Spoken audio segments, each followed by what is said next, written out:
Hi, today I'm making roasted acorn squash. Now, this squash recipe is something that you can use to take for potlucks or Thanksgiving's coming, or if it's something that you can have as part of the fall harvest. This squash comes like this. It looks like a big acorn. And so you're going to cut it down the middle and take out the seeds of the squash, and you can, depending on what you like, you can keep those seeds or not.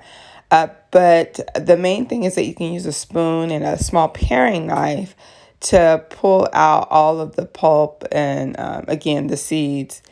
Next, you're gonna slice the acorn squash in these sort of half crescent shapes here.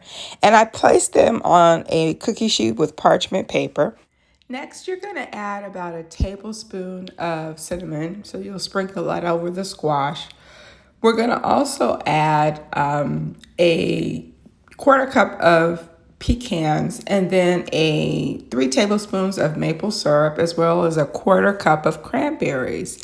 Okay, so first you're going to sprinkle the pecans over the squash, and you've added your cinnamon.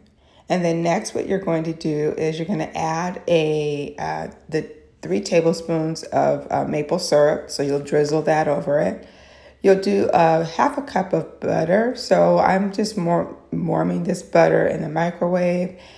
I'm going to add that melted butter to the squash, and it will kind of soak the parchment. But the reason I'm using the parchment is it's going to create sort of a syrup, and it makes it hard to clean afterwards if it's just sprayed. So I've done this before. It's easier if you put a parchment paper down. But you're going to roast the squash with all these goodies at 350 degrees for about 20 to 25 minutes. The squash will soften, the pecans and the cranberries, as well as the maple syrup, will all kind of blend.